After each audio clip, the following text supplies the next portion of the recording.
नमस्कार विदर्भावासियांनो, विदर्भ मान्सून या आपल्या आवडत्या यूट्यूब चॅनलमध्ये आज पुन्हा एकदा आपले खूप खूप स्वागत आहे। तर आज शुक्रवार दिनांक 13 डिसेंबर, पुढच्या आठवडाभर विदर्भात नेमकं कशा पद्धतीचं वातावरण राहणार आहे या संदर्भातली माहिती आपण आजच्या भागात जाणून घेणार आहोत।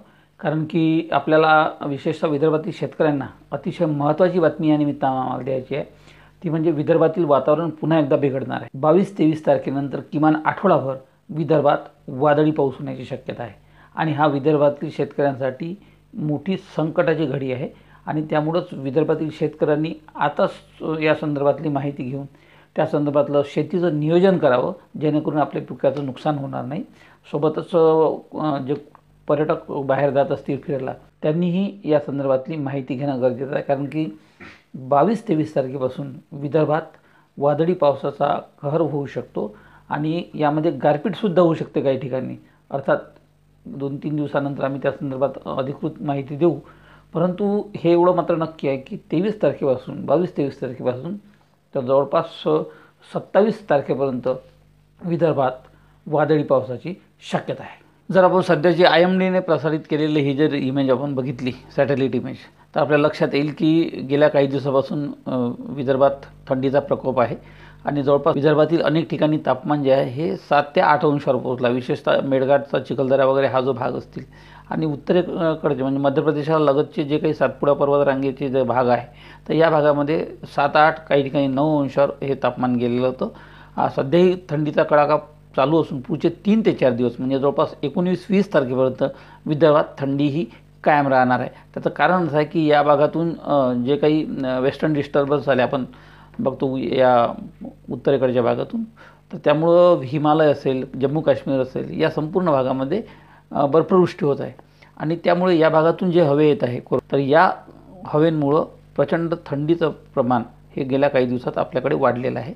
परंतु जवळपास 16-17 तारखेला आपण बघतो आहे या भागात की 16-17 तारखेला बंगालच्या सागरात एक तीव्र कमी दाबाचं क्षेत्र निर्माण होऊ शकते आणि जवळपास 17-18 तारखेनंतर हे विशाखापट्टणम किंबहुना या आंध्र प्रदेश लगत विशाखापट्टणमला जर ते धडकलं तर 20-21 तारखेनंतर जवळपास पावसाचं वादळी पावसाचं वातावरण हे विदर्भात तयार होऊ शकते आणि 22 तारखेपासून 22 तारखेच्या दुपारनंतर किंवा रात्रीपासून विदर्भाच्या जवळपास भागात वादळी पावसाचं आगमन होऊ शकते।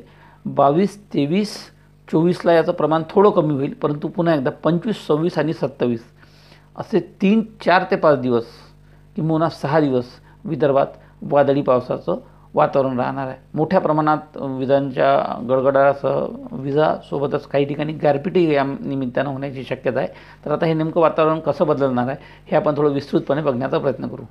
तर आपण बघतो की जवळपास 21-22 तारखेनंतर या भागातून जो तीव्र कमी दाब आपण बघतो आहे, हा तीव्र कमी दाब हा 22 तारखेला रात्री उशिरा किंवा 23 तारखेपर्यंत विदर्भाच्या भागात सरकणार आहे आणि याच्याच परिणिती पुढचे आठवडाभर म्हणजे 23 तारखेपासून ते जवळपास 28, 27, 28 तारखेपर्यंत विदर्भाच्या अनेक भागात वादळी पाऊस होण्याची शक्यता आहे। तर या मॉडेलमध्ये आपण ही 22 तारखेची परिस्थिती बघतो आहोत की 22 तारखेला जवळपास हा जो तीव्र कमी दाब आहे हा जवळपास इकडे तामिळनाडूकडे सरकेल, परंतु त्याचा उरलेला अंश चक्राकार वेगाने या भागातून पुन्हा एकदा या संपूर्ण महाराष्ट्राच्या भागावर येईल आणि 22 तारखेपासून आपण बघतो की इकडे बुलढाणा, अकोला या भागातून पावसाला सुरुवात होण्याची शक्यता आहे। तो अमरावती, बुलढाणा, अकोला, वाशिम, यवतमाळ इथून सुरुवात होईल। सोबतच हे जे खालचे जिल्हे आहेत त्यामध्ये वर्धा, चंद्रपूर, गडचिरोली याही भागात 22 तारखेला रात्री उशिरा पावसाला सुरुवात होण्याची शक्यता आहे, वादळी पावसाला, किंबहुना 23 तारखेच्या पहाटे या संपूर्ण भागात वादळी पावसाला सुरुवात होईल आणि 23 तारखेला आपण बघतो की 23 तारखेलाही विदर्भाच्या विशेषतः पश्चिम विदर्भाच्या अनेक भागामध्ये वादळी पाऊस होण्याची शक्यता आहे। त्यामध्ये अमरावती, अकोला, बुलढाणा, वाशिम, यवतमाळ सोबतच चंद्रपूर, वर्धा, गडचिरोली आणि चंद्रपूर या जिल्ह्यातही जबरदस्त असा वादळी पाऊस होऊ शकतो अशी शक्यता आहे। 24 तारखेला मात्र या पावसाचा जोर कमी होण्याची शक्यता आहे, कारण की हे संपूर्ण या चक्राकार रीतीने हे सर्व वातावरण फिरत असल्यामुळं 24 तारखेला हे कमी होऊन पुन्हा एकदा 25 तारखेला विदर्भाच्या भागात पुन्हा सक्रिय होण्याची शक्यता आहे। तर आपण बघतो की 25 तारखेला हे वातावरण पुन्हा एकदा विशेषतः पश्चिम विदर्भाचा जो हा भाग आहे, अकोला, अमरावती, यवतमाळ, बुलढाणा सोबत वाशिम, यवतमाळ या भागात अधिक जोरकसपणे सक्रिय होईल आणि 25 तारखेला जोरदार पाऊस पश्चिम विदर्भाच्या भागात राहील तुलनेनं पूर्व विदर्भाच्या.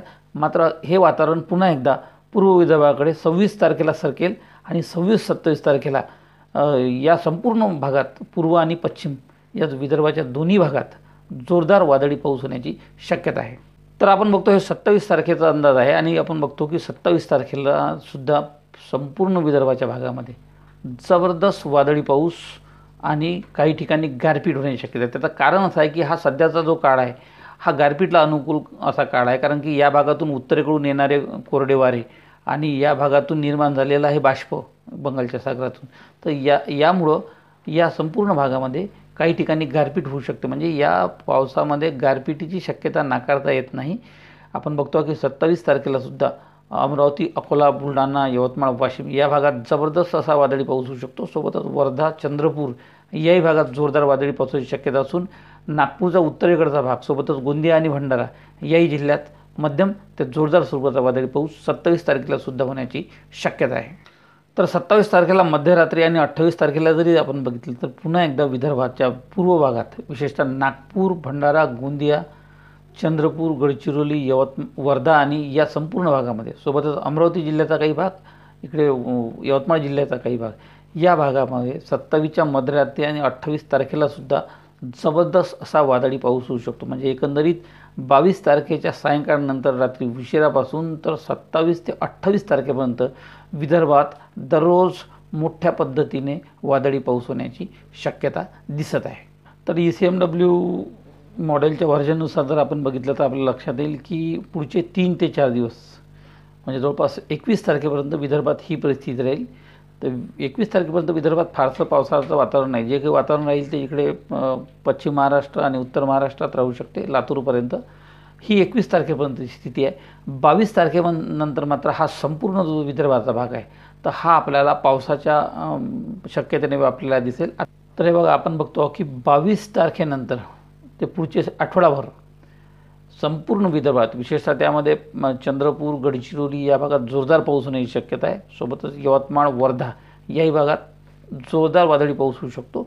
इकडे बुलढाणा जिल्हा असेल, अकोला असेल, अमरावती याही भागात वादळी पावसाची शक्यता असून नागपूर, भंडारा, गोंदिया याही भागात मध्यम ते जोरदार स्वरूपाचा वादळी पाऊस होऊ शकतो.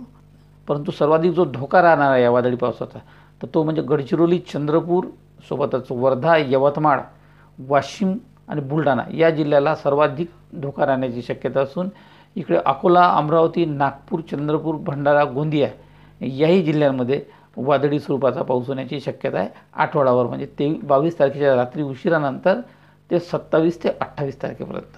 म्हणजे एकंदरीत परिस्थिती बघता 22 तारखेनंतर विदर्भातील वातावरणात मोठा बदल होणार आहे आणि 22-23 तारखेपासून जवळपास आठवडाभर किमान विदर्भात जोरदार वादळी पाऊस व्हायची शक्यता आहे.